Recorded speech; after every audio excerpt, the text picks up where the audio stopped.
sea, determinar bien cómo está compuesto el modelo. ¿Qué pasó? Alguien empezó a grabar, puede ser, ¿no? Sí, yo. Fantástico. Bueno, un problema menos.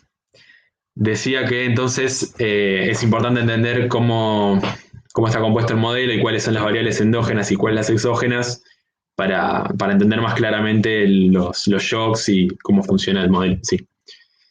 Entonces, en este modelo, el equilibrio macroeconómico va a surgir de la interacción entre la oferta agregada, OA, y la demanda agregada. Entonces, vamos ahora a pasar a ver cómo funciona el mercado de trabajo que nos da la oferta agregada. Y después, bueno, la demanda agregada, vamos a ver cómo se establece y de ahí el mecanismo de equilibrio. Entonces, este modelo introduce de nuevo el mercado de trabajo.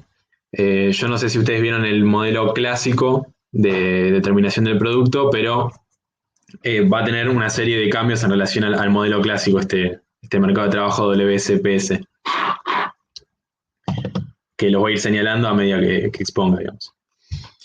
Pero básicamente lo que incluye el modelo son una serie de elementos que llamamos no valrasianos. Acá algunos se preguntarán, dirán qué es no valrasiano o qué sé yo, suena medio extraño, ¿no? Pero si tuvieron la oportunidad de ver un poco lo que desarrolla Valras, que es un economista, y después, bueno, si lo ven en Micro 1, si ya hicieron no, porque no. Pero eventualmente cuando hagan Microeconomía 1, van a ver, bueno, lo que desarrolla Valras. Él desarrolla la teoría del equilibrio general y el equilibrio parcial, bajo ciertos supuestos que este modelo de este mercado de trabajo del WSPS va a levantar, digamos, no va a tener en cuenta. Uno de esos supuestos es la competencia perfecta en la oferta, que en este modelo no va a ser así, va a existir una cierta competencia imperfecta. ¿Qué significa esto? Bueno, cuando hay competencia perfecta, se supone que en el mercado los productores no pueden influir sobre el precio. El precio lo toman como dado que hay muchos productores cuya participación en el mercado, en la oferta total, es muy bajo como para poder influir sobre ese precio. En este modelo va a ser posible que los productores, digamos, se unan, y acá los productores me refiero a los empresarios que se unen para poder aumentar los precios y obtener un cierto margen de ganancia, digamos, nada, que tienen la influencia sobre el precio, esa es la idea central. Y esta cierta ganancia, este margen de ganancia, lo vamos a llamar con la letra M. En segundo lugar, una diferencia central de este modelo es que los salarios nominales W se establecen en cada paritaria. El modelo de trabajo clásico decía que los ajustes de las variables suelen ser, o digamos, se dan de forma casi automática. Entonces, por ejemplo, ante un shock exógeno, un cambio de las variables exógenas, el salario nominal se iba a ajustar automáticamente. En este modelo, ese supuesto no va a funcionar. La idea va a ser que en cada paritaria, en cada negociación del mercado de trabajo, va a haber un periodo de tiempo donde ese salario nominal va a regir. Que si lo pensamos tiene más sentido con la realidad, digamos. No es que todos los días renovamos nuestro salario nominal, nuestro salario, sino que por un periodo de tiempo, un año, de paritaria en paritaria, tenemos un salario preestablecido. Y la tercera diferencia sería que existe el desempleo involuntario en equilibrio. Nuevamente, una de las consecuencias del modelo de trabajo clásico era que el desempleo involuntario no existía. Podía existir desempleo de tipo friccional, es decir, de un desempleo, por ejemplo, por cambios tecnológicos que genere que momentáneamente haya gente desempleada, pero que en el largo plazo eso se va a resolver. no existe el desempleo involuntario porque las condiciones de mercado establecen un salario real que surge de la interacción entre la oferta de trabajo y la demanda de trabajo, y digamos, toda la gente que quiere trabajar ese salario real puede hacerlo. Pero si hay, por ejemplo, alguien que quiere cobrar un salario real mayor, no va a poder hacerlo porque justamente está pidiendo un salario real mayor del que el mercado puede ofrecer. Se dice que entonces es una persona desempleada voluntariamente. En este modelo, y a partir de las críticas que desarrolla Keynes, se empieza a tener en cuenta que puede haber un equilibrio del mercado de trabajo sin que exista empleo pleno. Es decir, el desempleo va a ser siempre positivo. Positivo en el sentido de que va a ser mayor a cero, no que sea bueno en sí. Y bueno, entonces tenemos que en este mercado el salario real va a surgir de la interacción entre la curva WS y la curva WPS, que ahora las voy a explicar. ¿Hasta acá alguna duda? Estoy yendo muy rápido. Pueden abrir el micrófono si quieren y No, decirme por mí o putearme porque perfecto. voy muy rápido, no sé. A ver, el chat, no hay ninguna duda. ¿Está todo en orden? Bueno, joya. Entonces, pasamos a la curva de fijación de salarios, WS, que significa wage setting en inglés, o sea, literalmente fijación de salarios. Entonces, en este modelo, ¿cómo se va a fijar el salario? Bueno, se va a establecer una relación entre un salario real esperado, W sobre PE, PE significa precios esperados, igual a una función que va a depender del desempleo y de una variable residual Z, que si se acuerdan es la variable que mencioné antes que era exógena. ¿Qué nos dice esta ecuación? Bueno, que los salarios nominales que van a pedir los trabajadores van a ser igual a un salario, digamos, a una porción va a ser, va a depender, por un lado, de su poder de negociación, que va a estar relacionado con el desempleo. Esta variable U es el desempleo. Y entonces, a un mayor poder de negociación, o sea, a un menor nivel de desempleo, van a poder pedir salarios nominales más altos. La idea de fondo es que nada, por si no quedó claro, es que a un mayor nivel de desempleo existe una mayor reserva de personas que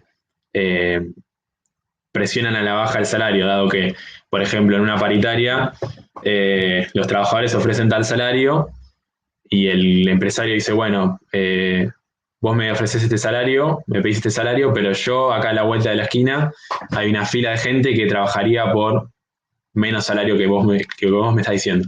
Entonces, los trabajadores en la paritaria dicen, bueno, tenemos que trabajar a un menor salario para conservar el empleo. Esta es la idea de fondo, entonces corresponde que a un mayor desempleo el poder de negociación sea menor y por lo tanto puedan pedir salarios menores y viceversa. La otra variable, esta variable Z, que decíamos que era residual, incluye una serie de factores exógenos que tienen que ver con el marco legal de la negociación salarial y de las condiciones de trabajo. Ahí se incluyen las prestaciones por desempleo, el grado de sindicalización, una serie de cuestiones vinculadas más que nada a lo legal y a lo sindical, que obviamente tienen una influencia en el nivel de salario real que se establezca. Y que de hecho, mientras mayor sea Z, la curva WS se desplaza hacia arriba, porque para cada nivel de producto y para cada nivel de empleo va a haber un nivel de salario real mayor. Va a ser posible que los trabajadores exijan un salario real mayor. Ahí si ven, bueno, estas son las expresiones de las derivadas respecto a cada variable. Lo que decía antes, respecto al desempleo va a ser negativo, o sea, si aumenta el desempleo, el salario real va a ser menor. Y si aumenta la variable Z, va a ser mayor el salario susceptible de ser ser solicitado, digamos, de ser establecido. Y entonces decimos que la curva de fijación de salarios, acá voy a leer textualmente la definición, digamos, o cómo se establece, dice todo para W sobre P, es decir, el salario real y del nivel de producto I, tal que el salario nominal negociado conlleve un salario real implícito consistente. Acá se dice salario real implícito porque justamente surge de los precios que esperan los trabajadores. Ellos no tienen influencia sobre los precios, y esta era una de las críticas que tenía Keynes respecto al modelo clásico. Entonces ellos tienen unos precios esperados y eso da un salario real implícito. Entonces, consistente con el poder de negociación relativo de trabajadores y empresarios, que está aproximado mediante U, que a la vez depende negativamente de I. Es decir, mayor producto, menor desempleo. Ahora igual explico bien por qué es eso, pero... Y entonces vemos el gráfico acá que tiene pendiente positiva esta curva. A mayor nivel de producto va a corresponder un mayor nivel de empleo y por lo tanto un mayor poder de negociación relativa. Y por eso los trabajadores van a poder pedir un salario real mayor. Mayor. Vemos que si, por ejemplo, nos encontramos por arriba de la curva, la tendencia va a ser a que el salario real se reduzca para un cierto nivel de producto, hasta aquel punto donde es consistente con el poder de negociación relativo. Pasamos ahora entonces a la curva de fijación de precios, WPS, o Price Setting, que literalmente en castellano significa fijación de precios. Esta curva nos dice el salario real que pretenden los empresarios. Si la otra nos decía el que pretenden los trabajadores, esa nos dice la que pretenden los empresarios. ¿Cuál es la idea de fondo? Bueno, recuerden que decíamos que en este mercado de trabajo los empresarios pueden influir sobre el precio. La idea es que van a establecer un margen de beneficio representado por la letra M, que va a ser positivo y que lo van a aplicar al precio, digamos, de final. Este margen va a ser sobre el costo de cada unidad, el costo unitario del producto, digamos. Cada unidad de producto cuesta P, entonces a cada P, a cada precio de cada unidad de producto van a establecerle un porcentaje que va a ser ganancia. Esta es la ecuación que nos dice, bueno, cómo se establece. Entonces dice que el precio va a ser igual a 1 más M, o sea, M puede ser 0,5, puede ser 0,1, va a ser un porcentaje que va a estar multiplicado por el valor unitario, el costo unitario de una unidad de producto. Si ven, el salario multiplicado por la cantidad de trabajadores, que es N, sobre el nivel de producto es igual al costo de una unidad de producto, el costo de producir una unidad de producto. Obviamente, al estar en el corto plazo, asumimos que de lo único que depende del producto es del trabajo, que se están en esta ecuación de función de producción, donde I es el producto, A es la productividad marginal del trabajo y N es la cantidad de trabajadores. O sea, el capital en esta ecuación no se encuentra, no tomamos el capital en el corto plazo, está fijo. El producto solo depende de la cantidad de trabajadores.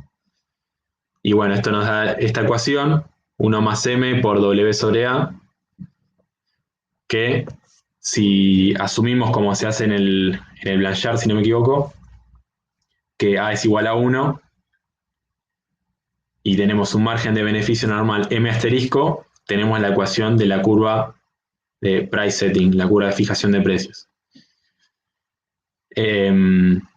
Acá estamos suponiendo que los rendimientos son constantes a escala, digamos. Yo puedo producir 1, puedo producir 1000, pero el precio va a ser siempre el mismo. El costo de producir esa unidad va a ser siempre el mismo.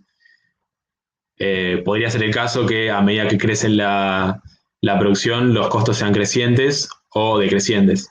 Bueno, eso no lo vamos a ver ahora, pero va a quedar, si les queda alguna duda, va a estar mucho más claro cuando cursen micro. Eh, Ahí resuelven bastante las dudas. Y en general todo lo que es el equilibrio balraciano y demás tiene más sentido. Y entonces tenemos esta ecuación, esta relación que nos dice cómo se conforma la curva de fijación de precios. Dice que el salario real va a ser igual a un margen normal, a un 1/1 más m, asterisco, digamos, va a ser tal salario real que permita la obtención de beneficios normales a los empresarios. Entonces, para cada unidad vendida va a haber un porcentaje que va a ser el beneficio normal. Y bueno, acá tenemos nuevamente la definición. Dice todo par W sobre P y tal que los precios fijados por parte de las empresas resulten en un salario real que, dada la productividad A, y en este caso decimos que es 1, arroje el margen normal de ganancias, o sea, M asterisco, para los capitalistas. Como pueden ver, la ecuación de la curva no depende del nivel de producto, es constante para cada nivel de producto. Esto obviamente porque decimos que los rendimientos son constantes a escala. Sería distinto si, como decía antes, tuviéramos rendimientos crecientes o decrecientes. Y entonces, bueno, si se cumple esta condición, vamos a tener una recta que va a ser 1/1 más m asterisco y que nos va a dar el salario real que va a ser consistente con esta ganancia normal de los empresarios. Digamos que va a ser el que ellos van a querer exigir en definitiva, el que va a permitirles el beneficio normal y que va también a establecer las tasas naturales de desempleo y de, ¿cómo se llama? Y de salario real, que es igual, ahora no lo vamos a ver, pero para que lo vayan teniendo en cuenta. Y como muestra el gráfico, si nos encontramos por arriba de la curva, va a haber una tendencia a la inflación, porque ¿cuál va a ser el razonamiento? Los empresarios, si el salario real es mayor que el que ellos requieren para tener un margen de ganancias normal, van a querer aumentar los precios para que ese salario real disminuya. Recuerden que el salario real es un cociente entre el salario nominal y los precios, y si aumentan los precios, se va a reducir el salario real. Hasta que lleguen al margen de ganancias normal. Nuevamente, pueden seguir reduciendo los precios, pero en definitiva eso no arrojaría las ganancias normales. Y si nos encontramos por debajo de la curva, va a haber una tendencia a la deflación. Y acá el razonamiento es un poco más complicado, pero la idea de fondo es que si nos encontramos por debajo de la curva, es decir, si existe un salario real menor a aquel de ganancias normales, lo que va a suceder es que va a haber ganancias extraordinarias, va a haber beneficios extraordinarios. Y en ese sentido, uno se preguntaría, bueno, ¿por qué no dejar la situación así? ¿Por qué por qué se reducirían los precios? Si es beneficioso para la clase empresaria en general. Y la idea es que, obviamente, en el fondo de esto subsiste la competencia entre empresarios y si uno logra reducir sus precios, si uno establece precios menores que los que están, que los que funcionan en el mercado, va a obtener una mayor porción del mercado. Va a ganar menos, es verdad, porque el precio va a ser menor, pero se va a quedar con todo el mercado. Y esto en realidad les conviene a cada capitalista individual. Pero si esto se realiza para el conjunto, el precio de todo el mercado se va a ir reduciendo. Entonces esta deflación surge de la competencia entre capitalistas, que va a llevar nuevamente el salario real hasta su nivel de ganancia normal, que es, digamos, el límite lógico que tendría a la baja de precios. Si nos encontramos sobre la curva, bueno, no hay ninguna tendencia al movimiento de los precios. ¿Hasta acá alguna duda? Sí, una consulta. Con respecto a la curva de fijación de salarios, era si nos encontrábamos por encima de la curva, iba a Sí. haber una tendencia a la baja de salarios. Claro, porque lo puedes pensar así. En ese nivel de producto, ponele que nos encontramos, a ver si se ve el mouse, ¿no? Ahí.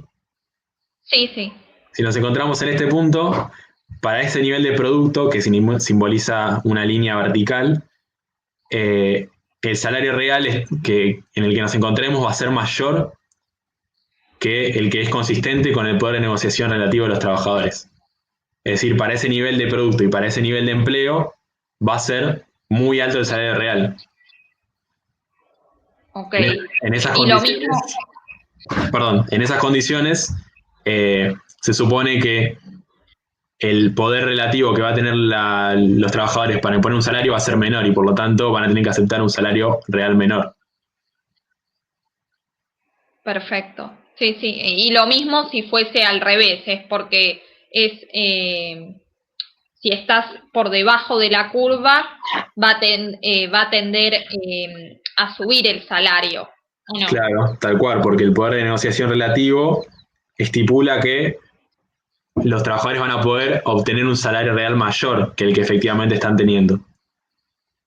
Ok, Esto se va a ver en cada listo. paritaria también. O sea, puede existir la situación que nos encontremos en un punto afuera de la curva de fijación de salarios, pero si sigue habiendo paritarias sucesivas, ese punto va a tender hacia la curva.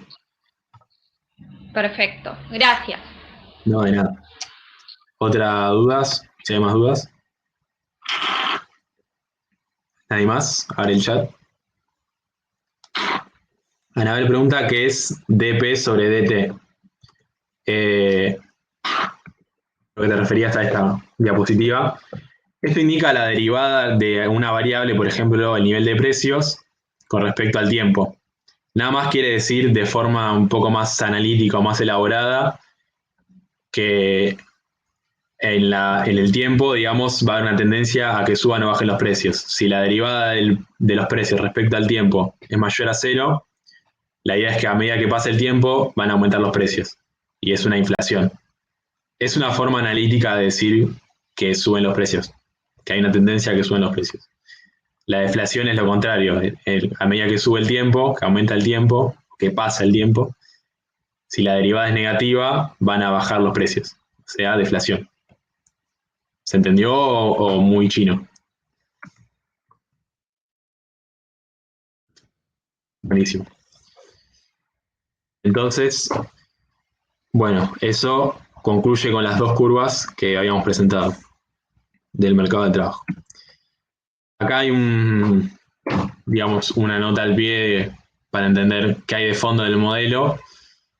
Se desprende del modelo que hay un conflicto distributivo entre las partes.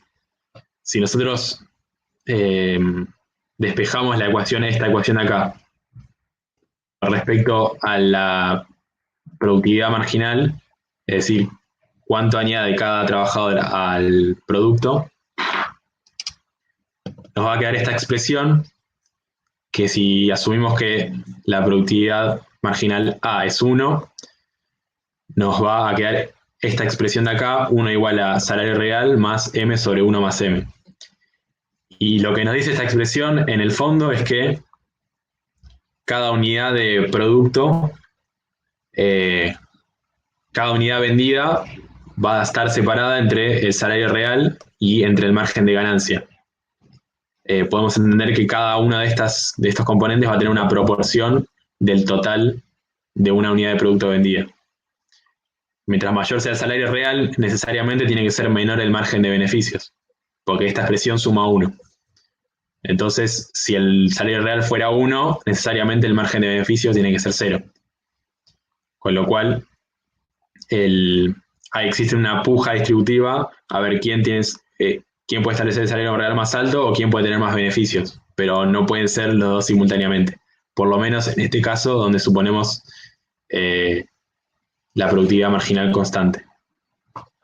Si ven gráficamente, si estamos por debajo de la curva, digamos el salario real consistente con la ganancia normal, eso va a constituir el salario real y todo lo que está por arriba hasta 1 va a ser el beneficio por unidad vendida que obtiene el empresario.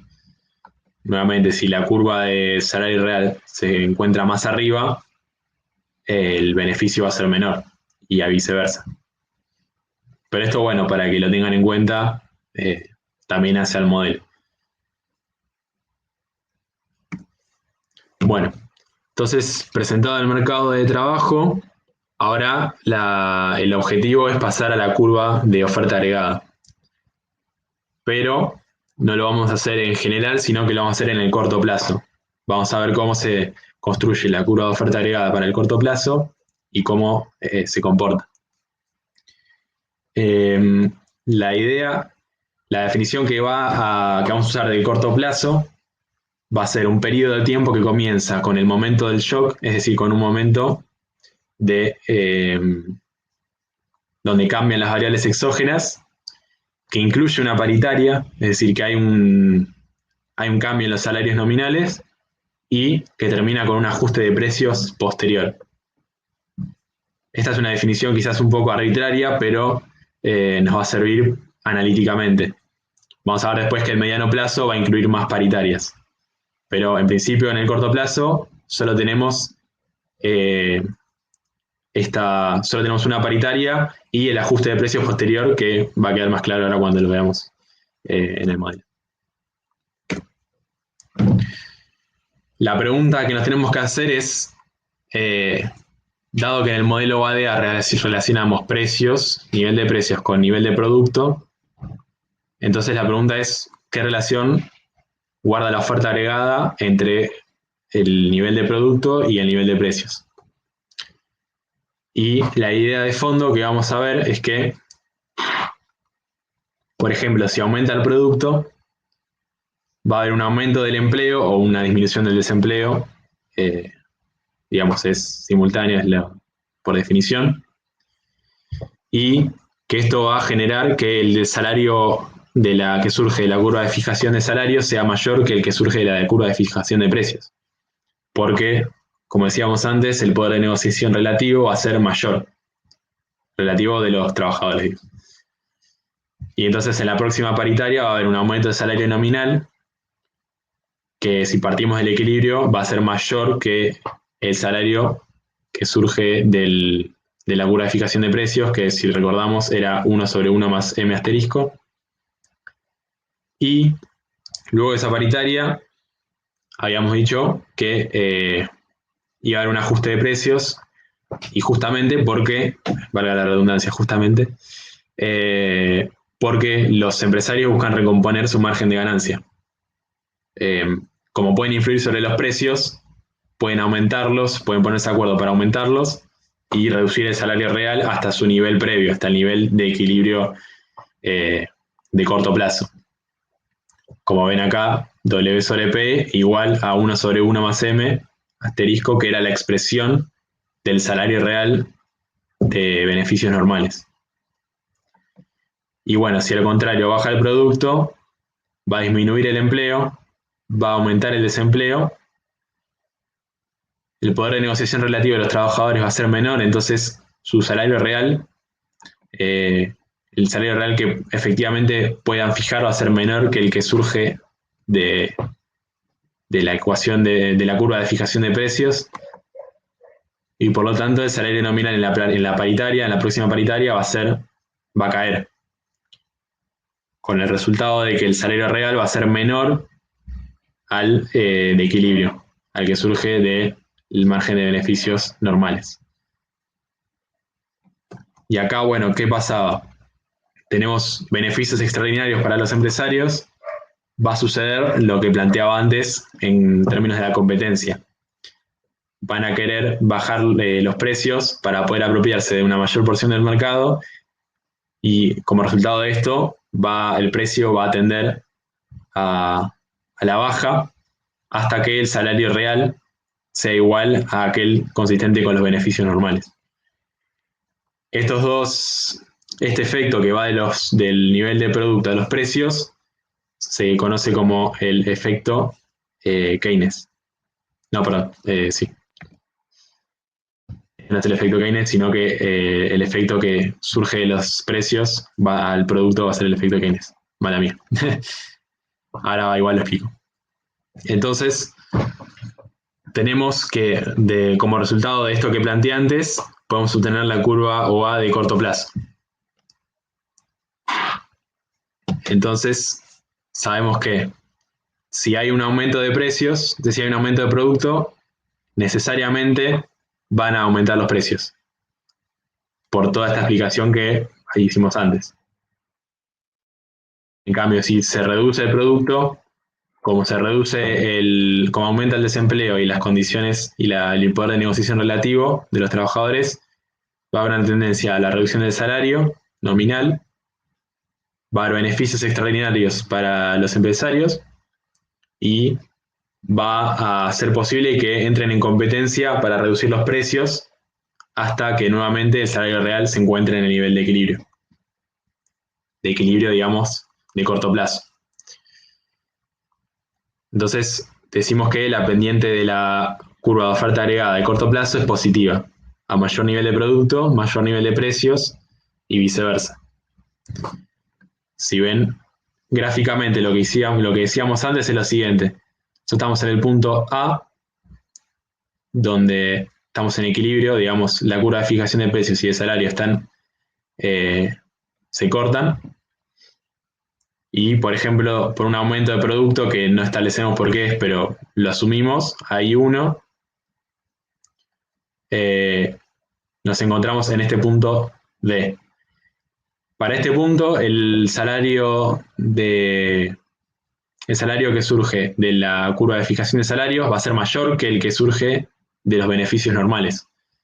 Por lo que en la próxima paritaria suponemos que los trabajadores van a poder exigir un salario nominal que lleve el salario real hasta este punto. Pero en este punto el salario real es mayor que el de beneficios normales. Nos encontramos acá.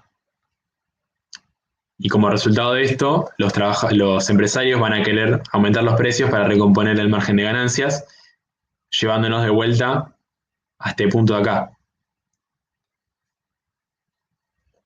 ¿Esto se entendió? ¿Hay alguna duda?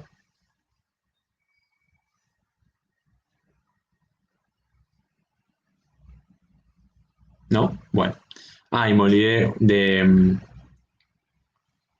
leer la definición. Dice: todo par PI, tal que una vez fijados los salarios y por el periodo de duración de dicho convenio laboral, el margen de ganancias de los empresarios se ubica en su nivel normal. O sea, la condición de equilibrio de corto plazo en realidad es que el margen de ganancia de los empresarios esté en su nivel normal. Y como resultado de esto puede ser que el salario que surja de la curva de fijación de salario sea mayor que el que sea efectivamente el de fijación de la ecuación de fijación de precios. Ahora cuando explique un shock, por ejemplo, va a quedar más claro, pero no necesariamente el salario de la ecuación de salarios y el de la ecuación de precios van a ser iguales, el salario real. Vamos a pasar a la siguiente. Entonces, eso cubre el lado de la oferta agregada. Perdón, no me fijé si en el chat había una duda. Mala mía. Dice Sofi, perdón, lo de WWS mayor a WPS, ¿por qué no sea después de la paritaria? Porque pensaba que antes no puede cambiar. A ver si entiendo la pregunta bien. No entiendo tu pregunta, Sofi. Porque en la filimina anterior Sí, estaba puesto que la curva de fijación de salarios eh, no, aumenta en relación a WPS. ¿en esta decís? Entonces, claro, no entendía por qué pasa antes de la paritaria. Yo pensaba que antes de la paritaria no podía haber un movimiento sobre la curva. Claro, no, esto no significa que esté modificándose el salario real, simplemente te dice que para un cierto nivel de producto, el salario que podrían obtener los trabajadores es mayor que el que surge de la ecuación de beneficios normales. Ah, está bien, gracias. Esa es la idea y eso después va a disparar el aumento de salarios, pero en principio tiene que existir esa condición. Y después hay otra duda.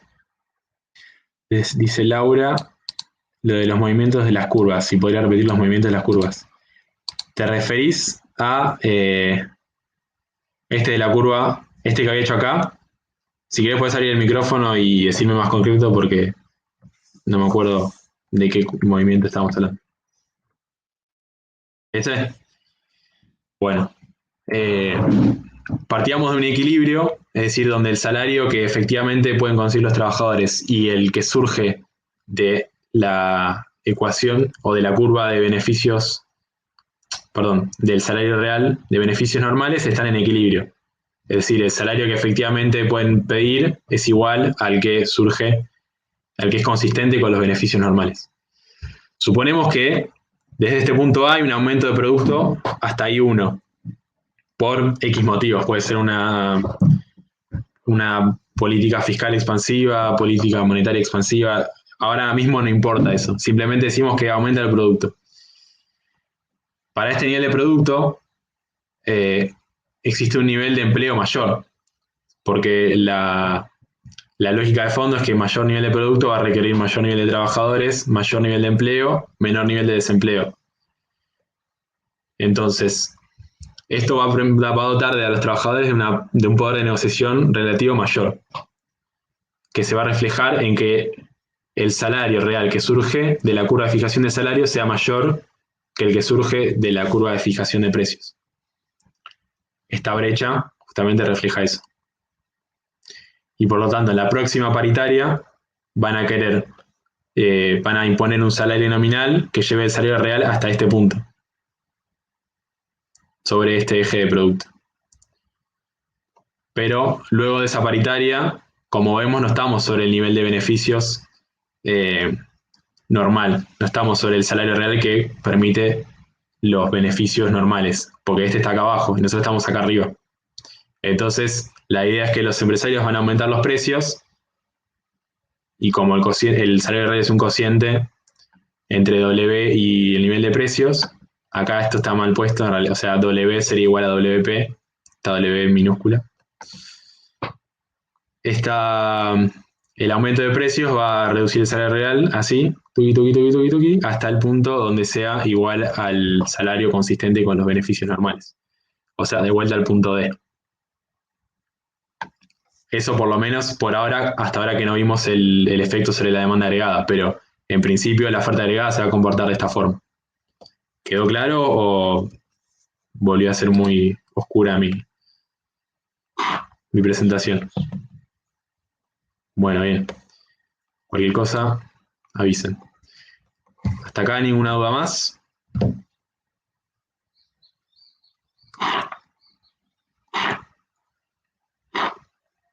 ¿Por qué para I igual 0, W mayor a 0? ¿Por qué para I igual 0, W mayor a 0? ¿Dónde está eso, perdón? No. Ah.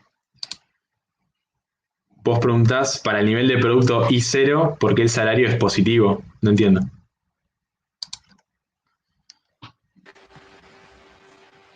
No, pregunto por qué cuando la curva WS toca el eje I, o sea, el eje de salarios, Sí. no lo toca en cero, sino como que está arriba. En un margen positivo.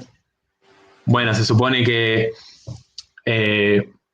hay nivel de salarios mínimos, o sea, si vos estás desempleado en I0, por ejemplo, donde hay desempleo total, existe una prestación de salarios mínima, una prestación de desempleo mínima, es decir, si vos estás desempleado cobras una cierta cantidad de plata que eso empuja a la curva de salario real hacia arriba porque significa que aún en desempleo vos tenés un cierto margen para negociar, o sea, vos si quedás sin empleo, de todas formas cobrás algo, no es que estás en la calle, digamos, ¿no?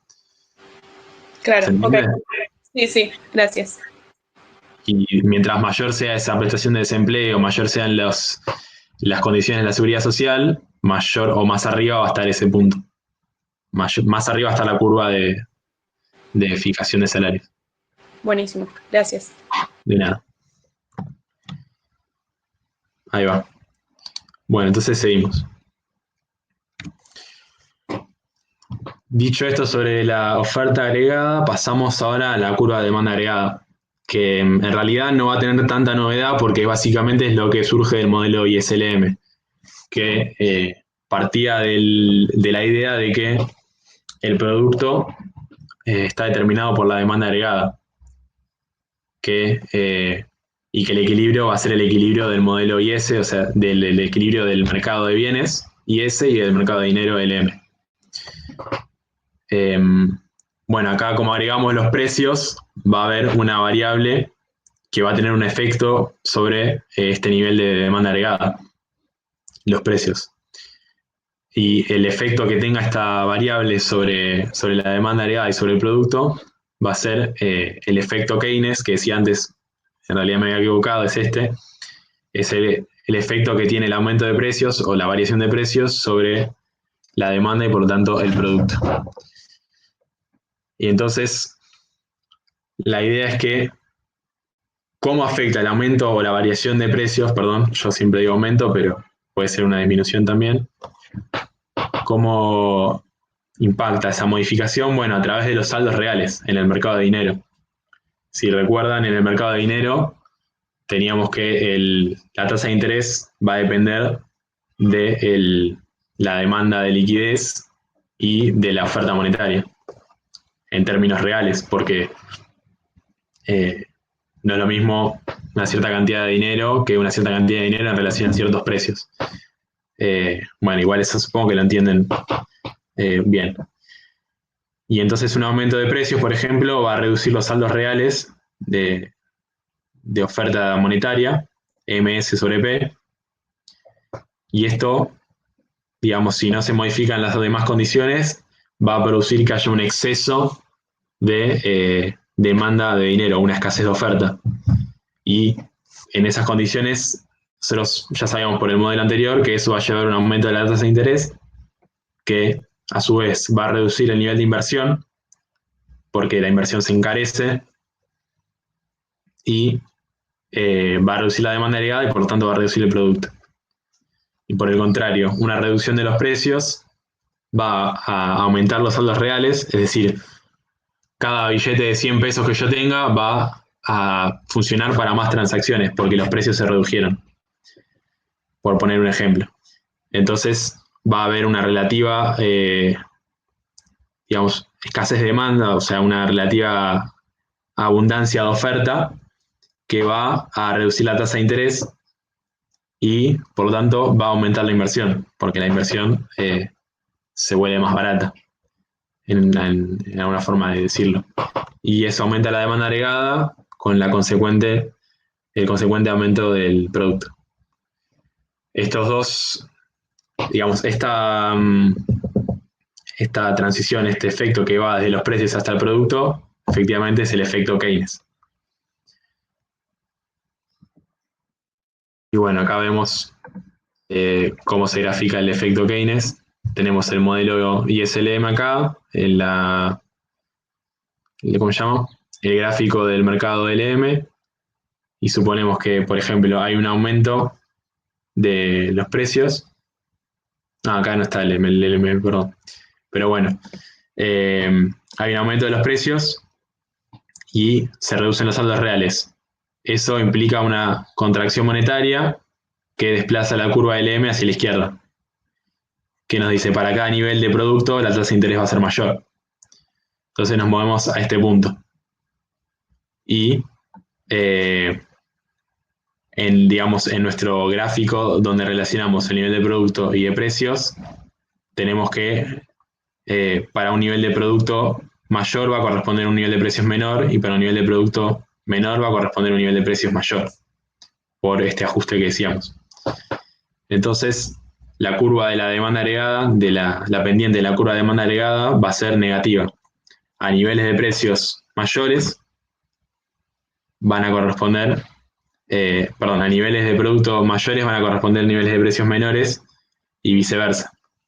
Porque en definitiva, recuerden, el efecto de los precios se da a través de la tasa de interés y esto a través de la inversión. Y la inversión después impacta sobre la demanda agregada y el producto. Perdón, ¿te puedo hacer una pregunta sobre esto? Sí. No termino de entender bien la diferencia entre efecto Keynes y el crowding out, porque en el crowding out también pasa que sube la tasa de interés y disminuye el producto. Yo lo que había pensado es que por ahí en el efecto Keynes hay un corrimiento de la curva, en cambio en el crowding out es sobre la curva. ¿Puede ser? ¿Me repetís eso último, por favor? Sí, que se me había ocurrido que tal vez la diferencia era que en el efecto Keynes la LM se corre, ya sea a la derecha o a la izquierda. En cambio, en el crowding out no hay una nueva LM, solo que vas sobre la curva LM hasta alcanzar la IS. Claro. El crowding out es justamente una situación particular en el ISLM donde tenés una política fiscal expansiva, si mal no recuerdo, que en el MKS es aumentar el producto, pero como en el ISLM añadís la tasa de interés, ese mayor producto impacta sobre la mayor necesidad de liquidez sobre el mercado de dinero, que hace aumentar la tasa y por eso reduce el producto, como decías, que es similar, porque, claro, un aumento de la tasa reduce la inversión y por lo tanto el producto final. Eh, claro, acá lo sustancial es que los precios influyen sobre el nivel de oferta monetaria, que eso no lo tenías en el ISLM. Entonces, eh, los aumentos o reducciones de precios que surgen del OA, de la oferta agregada, van a tener un segundo efecto sobre ¿cómo se dice? El, ahí no sé la palabra, sobre la inversión. Si es similar o no, no, porque en un caso surge de una política fiscal expansiva con precios fijos y en otro los precios varían. Ah, está bien, gracias. No, de nada. O sea, lo importante y lo que deberían retener de esto es que el efecto Keynes va de los precios al producto a través de la tasa de interés y la inversión. Eso es lo más relevante. Bueno, entonces ya tenemos los dos elementos del modelo OADA, la oferta agregada y la demanda agregada. Y entonces lo que vamos a ver es cómo surge de esta interacción entre las dos curvas el, el nivel de precios y el producto de equilibrio. Entonces el equilibrio en el modelo a corto plazo va a surgir de la interacción entre la OA y la DA. La DA va a tener este esquemita está bueno porque sistematiza un poco cómo se mueve el modelo. De la DA vamos a tener, por ejemplo, un cambio en la DA va a influir sobre el producto. El cambio en el producto va a influir sobre la OA, como habíamos dicho en el esquemita de antes, no en el inmediatamente anterior, sino en el otro, cuando hablábamos todavía de la OA. Ese aumento del producto va a influir sobre el empleo y por lo tanto sobre las condiciones de fijación de salarios y de precios. Y por ejemplo, ante un aumento del producto, en el mercado, la curva OA, es decir, en el mercado de trabajo, iba a haber un aumento de salario nominal y luego un aumento de precios que vemos acá, del aumento de producto al aumento de precios. Y este aumento de precios va a impactar sobre la ADA. Como decíamos antes, por el efecto Keynes, el aumento de precios va a reducir los saldos reales de oferta monetaria y va a aumentar la tasa de interés con el consecuente descenso en la inversión y de la demanda agregada. Y acá una aclaración, dice que la DA ajusta más rápido que la OA porque básicamente esto que mencionamos al principio de las condiciones del mercado de trabajo, en el caso de la DA los ajustes de las variables son prácticamente automáticos. No hay un margen de tiempo en el cual las variables no se puedan modificar. En el caso de la OA es distinto porque al depender de cada paritaria tenemos un periodo de tiempo que puede ser un año, 6 meses, lo que sea, donde esa variable no se va a mover. Entonces asumimos que la DA va a modificarse más rápido que la OA. Y bueno, acá está el gráfico que muestra las dos curvas. Básicamente si nos encontramos por fuera de por ejemplo, por arriba de la curva OA, va a haber una tendencia a la reducción de los precios. Por ejemplo, para un nivel de producto va a haber un salario nominal menor correspondiente que va a generar un salario real que va a dar beneficios extraordinarios, y eso, en definitiva, después va a hacer que los empresarios compitan entre sí a través de los precios y va a reducir los precios. Digamos, todas las condiciones que surgen de las curvas, si nos encontramos por fuera de ellas, va a haber una tendencia o a la reducción o al aumento de precios o a la reducción o al aumento del producto. Bueno, perdón, hasta ahí dudas, porque después pasamos a los shocks. Abre el chat.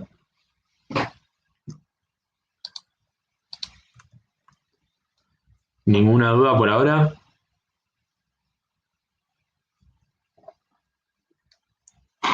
Aprovechen si quieren abrir el micrófono y preguntar lo que sea. Yo me tomo un mate mientras.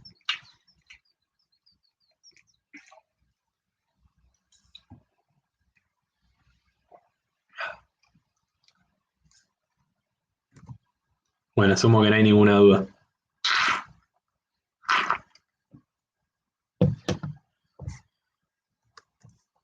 Pasamos entonces a hacer unos shocks para explicar mejor cómo funciona el modelo. Acá es importante que recordemos cuál era la condición de equilibrio de corto plazo, y era que por ejemplo, tras una paritaria y el ajuste de precios correspondiente, el salario real sea aquel consistente con los beneficios normales. Ténganlo presente porque vamos a poder entender mejor el shock. Entonces, supongamos ahora una política expansiva, en este caso, fiscal. Por ejemplo, un aumento de la inversión autónoma, I0. Nos encontramos en este punto. Este es el gráfico de la DA, donde tenemos del modelo de OADA, tenemos la curva OA y la curva DA. Acá tenemos el ISLM, que nos da la curva DA, y acá tenemos el mercado de trabajo, que nos da la curva OA. Parezco un Teletubby diciendo OA, perdón. Bueno, entonces nos encontramos en este punto de producto I0. Hay un aumento de la inversión autónoma que repercute a través del aumento de la demanda agregada, lo cual hace aumentar el producto y se representa en el ISLM como un desplazamiento de la IS, de IS0 a IS1, al mismo tiempo de la curva de demanda agregada, que en definitiva va a significar que para cada nivel de precios va a haber un nivel de producto mayor por este cambio en la variable autónoma de inversión.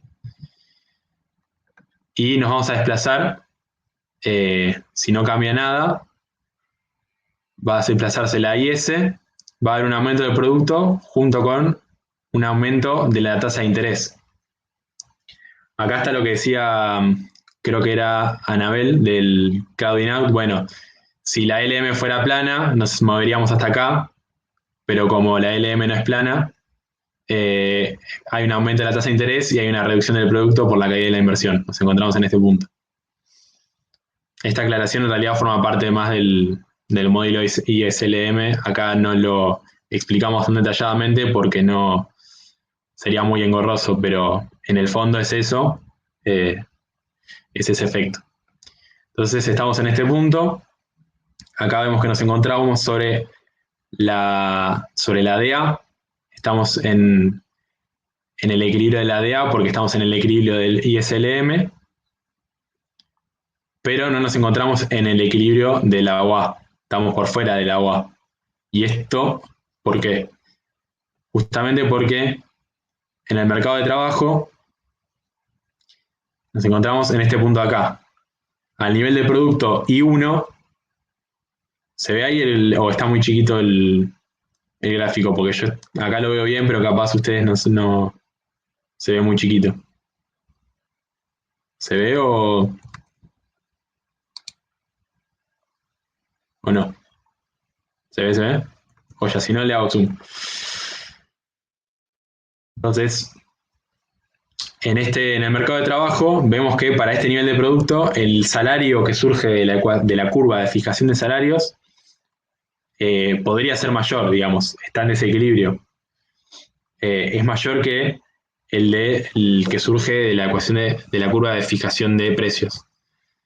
Entonces, en la próxima paritaria sabemos que los trabajadores podrían exigir un salario real mayor.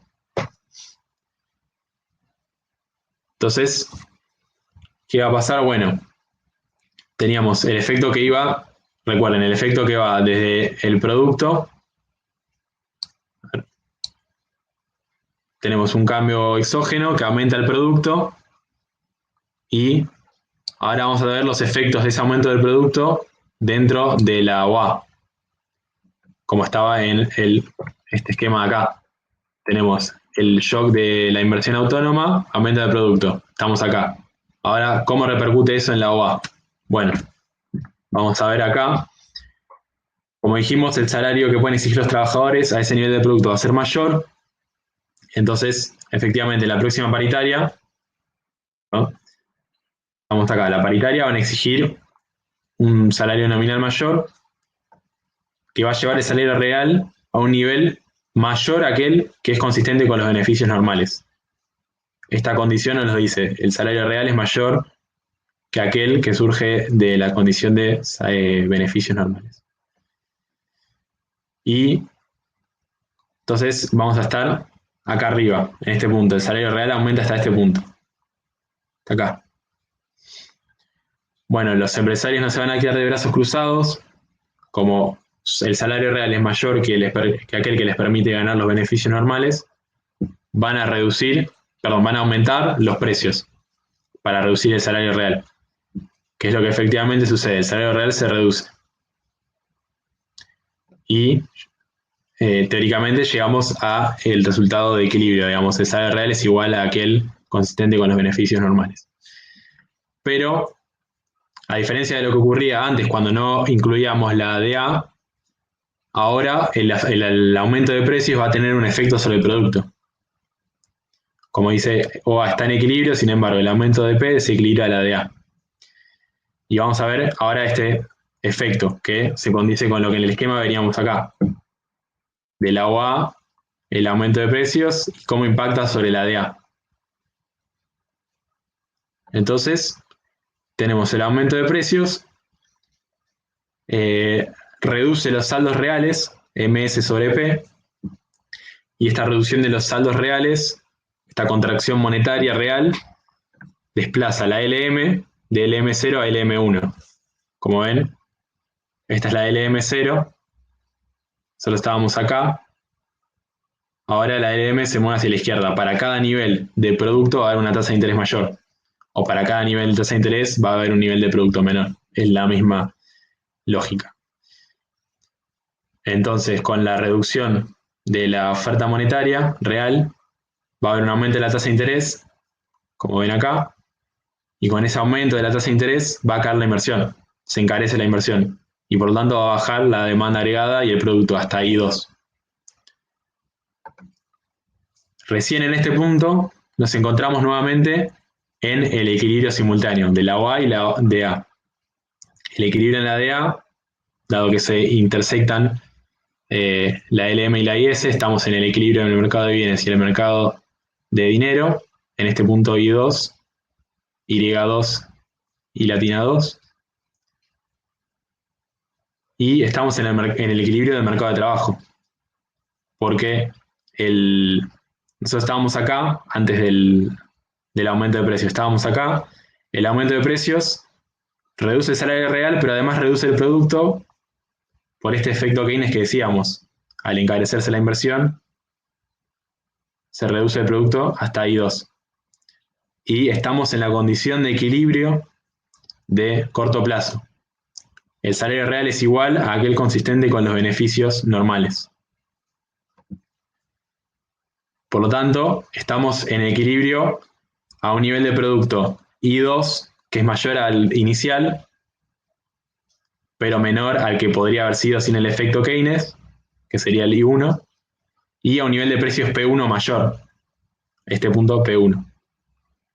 Además, la tasa, la filmina con las conclusiones. Entonces, se alcanza el equilibrio de corto plazo en la DA y en la OA. El salario nominal y los precios aumentaron, el salario real se mantiene igual. Acá, si vemos, el salario real es el mismo que al comienzo, es el de beneficios normales, pero con salarios nominales y precios mayores. El producto aumenta, pero no tanto como si, por ejemplo, estuviéramos en el ISLM, porque ahora tenemos el efecto Keynes, que va a producir un aumento ante un aumento de precios, va a tener un efecto sobre el producto. Es decir, va a tener el aumento de producto inicial, va a tener un efecto rebote, por así decirlo, que a través de los precios va a influir nuevamente sobre el nivel de producto. Entonces, el nivel de producto, la variación de producto del OADA es menor que aquella que surge del ISLM. La tasa de interés va a aumentar, el aumento es mayor que si no existiera el efecto Keynes, y esto nuevamente porque al aumentar los precios reduce los saldos monetarios reales y por lo tanto el aumento de la tasa de interés va a ser mayor. Y tenemos esto que decía antes, que en el nivel de producto final I2, es decir acá, W, o sea, el salario real que surge de la ecuación de fijación de salarios es mayor que aquel que surge de la de beneficios normales. Y si bien esto presupone un desequilibrio en el mercado de trabajo, porque los trabajadores podrían exigir un salario mayor, entendemos que en el corto plazo estamos en equilibrio, porque habíamos establecido que la condición de equilibrio de corto plazo, que el corto plazo primero iba a ser un shock, una paritaria y un ajuste de precios, y nada más, y que la condición de equilibrio de corto plazo iba a ser que nos encontremos en el salario real de beneficios normales. Con lo cual se cumplen las dos condiciones y a pesar de que podríamos decir, che, no estamos en equilibrio, porque todavía podrían tener un salario real mayor, en el corto plazo eso no lo analizamos. Después cuando pasemos al mediano plazo vamos a ver que eso tiene un efecto y bastante importante, de verdad. Hasta acá, ¿alguna duda?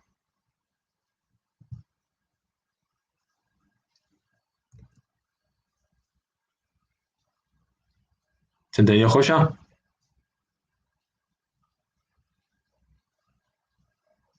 Aprovechen porque después ahora pasamos a un shock negativo.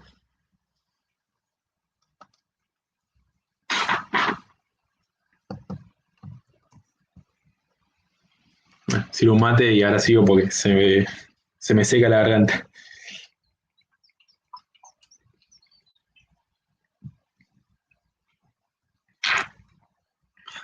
Bueno.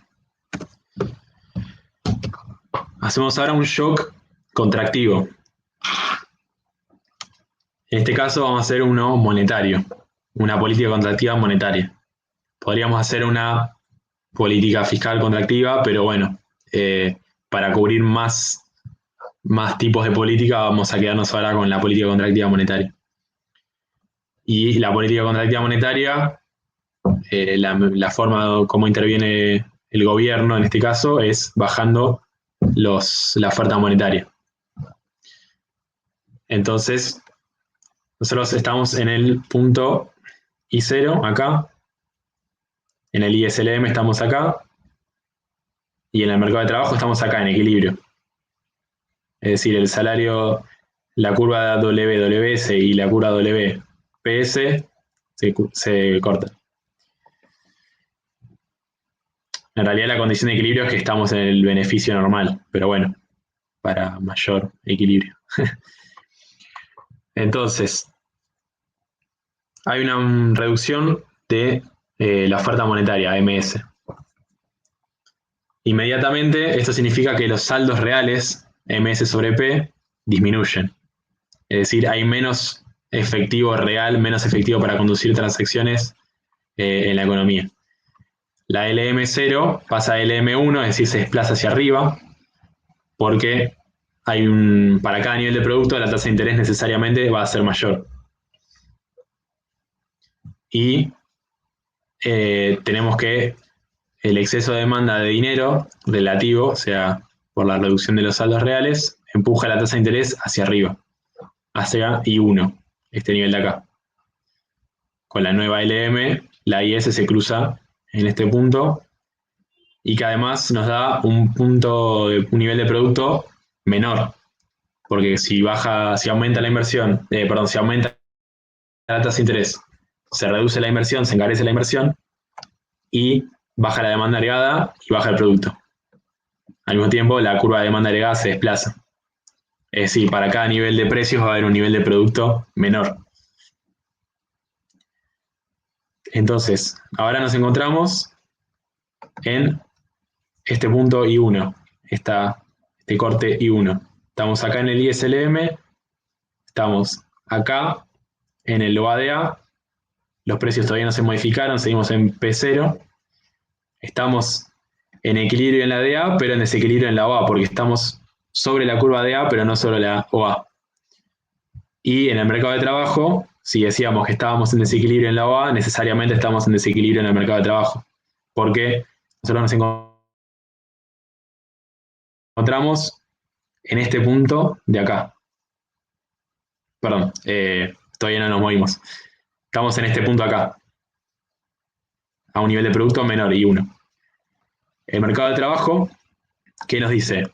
Que en este punto, el poder de negociación relativo de los trabajadores, que se ve en la curva WWS, es menor por el menor nivel de producto y por el menor nivel de empleo, o sea, por el mayor nivel de desempleo. Entonces, el salario real que podrían solicitar los trabajadores en ese punto necesariamente es menor, porque su poder de negociación relativo, como decíamos, cayó. Entonces, en la paritaria, cuando se dé la paritaria, va a haber una caída del salario nominal. Por esto que decía al principio de la clase, bueno, ustedes quieren tal salario, no se los damos porque hay una masa de gente desempleada afuera que trabajaría por menos plata, así que conténtense con este salario y si no, nos vimos. Entonces baja el salario nominal, baja el salario real y tenemos que el salario real es menor que aquel que surge del beneficio normal y que nos va a decir que hay beneficios extraordinarios para los empresarios. Están pagando un salario real menor al que les otorgaría beneficios normales. Y en esta situación de beneficios extraordinarios, bueno, se activa la competencia entre empresarios, cada uno va a querer bajar los precios para poder sacar mercado a los demás, y como resultado de esto bajan los precios en general, hasta aquel nivel donde se iguala el salario real con aquel de equilibrio. Pero, como habíamos visto con el efecto Keynes, el cambio en los precios, acá, va a tener su impacto sobre la demanda agregada. Todo esto efecto Keynes. Como decíamos, SOA en equilibrio, ahora porque el salario real es igual a aquel de beneficio normal. Sin embargo, el descenso de P desequilibra la DA, porque ahora con los precios menores, ¿qué pasa? Aumentan los saldos reales de circulante, de moneda, de oferta monetaria, perdón. Al aumentar, si no se modifica nada más, hay una escasez, ¿cómo se llama? Hay una abundancia de oferta relativa, con lo cual baja la tasa de interés. Previo a esto me olvidé de mencionar que la LM se desplaza hacia abajo, desde LM1 baja a LM2. ¿Por qué? Porque una mayor abundancia de saldos reales, la tasa de interés para cada nivel de producto necesariamente va a ser menor. Esto como resultado de lo que vieron en el ISLM. Entonces la LM2 se desplaza hacia abajo, se reduce la tasa de interés a I2, aumenta el producto porque aumenta la inversión y nos encontramos en el nivel I2. Entonces, en I2 estamos en equilibrio en la ISLM y por lo tanto en la DA. Estamos en este punto. Estamos en equilibrio en el mercado de trabajo porque la reducción de precios va subiendo el salario real y aumentando el producto hasta este punto. y nos encontramos nuevamente en los beneficios normales, el salario real de beneficios normales, y por lo tanto, el resultado de ambas, del equilibrio en ambas curvas, tenemos el equilibrio general. Estamos en equilibrio en la Y y en la de A. Entonces se alcanza el equilibrio de corto plazo. El salario nominal y los precios disminuyen y el salario real se mantiene invariable. El producto disminuye, pero como habíamos establecido antes, la disminución es menor que en el caso que nos encontráramos en el ISLM. ¿Y esto por qué? Porque al bajar los precios, necesariamente eso va a tener un impacto positivo sobre el producto, porque aumenta los saldos reales, reduce la tasa de interés y aumenta la inversión y por lo tanto la demanda agregada del producto. La tasa de interés aumenta, pero no tanto, por el mismo efecto que mencionábamos antes. Y en el nivel de producto final, señalo esto que decía antes también, que en este I2, el salario real que podrían o que debería imponerse por el poder de negociación de los trabajadores es menor que el que efectivamente hay. Entonces sabemos que en la próxima paritaria va a haber una tendencia a que el salario nominal se reduzca. Pero, de todas formas, esto no influye sobre el modelo de corto plazo porque este presupone solo una paritaria y un ajuste de precios posterior. Bueno, eso sería todo. A ver, surge una duda. ¿Podés repetir lo último, por favor? Dice Agustín, lo del equilibrio en los salarios. ¿Te referís a lo último esto de acá?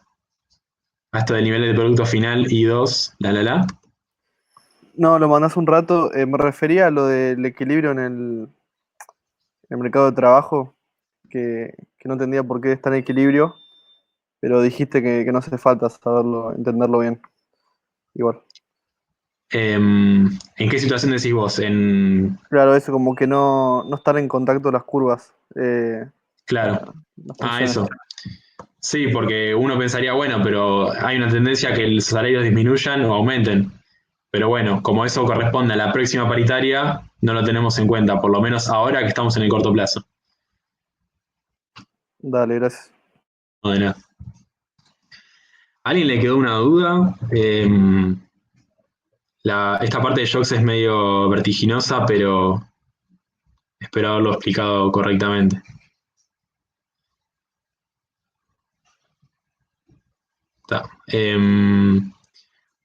La próxima clase, la idea sería poder trabajar cómo funciona el modelo, pero en el mediano plazo.